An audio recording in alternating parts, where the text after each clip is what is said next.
I would say the best thing you can do is get help from other people. Yeah. Like create a support system, I think is the most important thing, because you always want to have somebody you're able to fall back on. And growing up for me, you know, it was like a good friend of my mom's who, you know, I just felt like I could message him and he could talk about anything with me, or you know, maybe it's an aunt or an uncle, maybe not. If it's not somebody in your family, like a teacher, like creating a support community. Any way you can find someone. Yeah, I would say don't do anything that's going to put yourself in danger, because I don't know where everyone's from in this audience, but obviously being part of the LGBT community has different consequences for people in different countries. Don't feel like you have to put yourself in danger. And if you really feel like you don't want to cut any ties with family and you think they would do that if you had to come out, maybe that's not necessarily the thing that you should do, but find support in someone somewhere. Don't keep everything bottled in. Find support in someone, like you said, like whether it's a family member, a friend, a teacher, an online community. Just make sure that you're expressing how you feel and that other people can give you advice. And don't be shy about it, because I think sometimes people think like, oh, but it'll be really awkward if I ask this teacher, or if I go into office hours to talk with this teacher, it'll be really awkward if I ask for help, or they're not there to help me, blah, blah, blah. No, you go in, you explain your situation, you say you really need help. There are people who will help you, or they will help you to find some people who will help you. So like, don't feel like you can't ask. It was the first question was, what does a drag queen do when they retire from stage? a bit preemptive asking us as we're still young and beautiful, but drag is not our main career. I think for retiring, it's like, for me, it's just kind of like, I feel like there'll be life situations where something will be like, it's like your just face time starts sagging. I mean, that's already started, but Yeah, I'd say you've got about 5 more years left in you before you've got to give it up. I mean, I'm not gonna argue with you. I've been maybe less than that.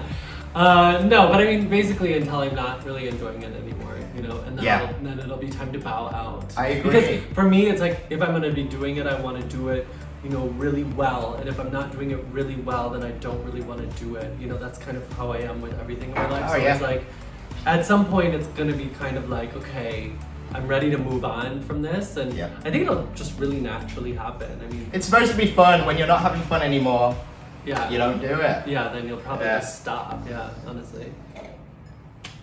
I'm just gonna shake my glass at my servant again right now. She's gonna come and get me some wine. Terrible. How old were you guys when you decided you wanted to get into drag? And then what gave you like the courage to kind of go out there and do something? How old were you?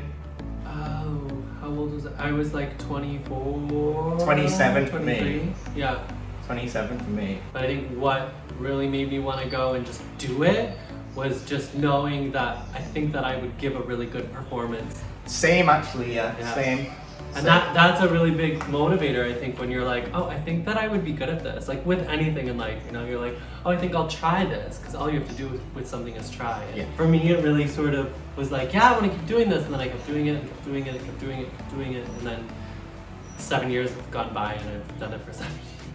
So. I wanted to know if you guys tuck. Are you asking that because you're like, these bitches don't tuck?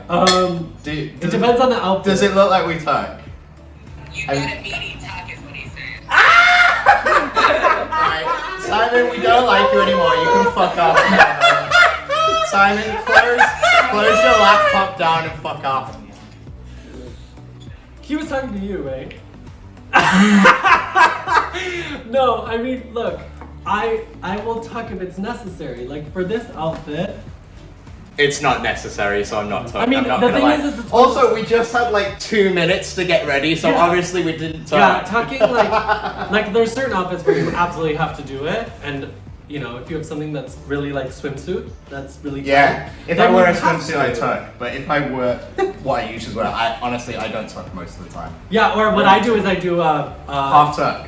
Yeah, some people call it a half tuck. You basically just use tape on the outside of your underwear. Yeah. You don't actually really go all out and put your balls up. Thank you so much, guys. We love you. To see you, and for all of those in the UK, have a wonderful rest of your Cheers. day. Enjoy your day. Love you guys. Mwah. Bye. Bye.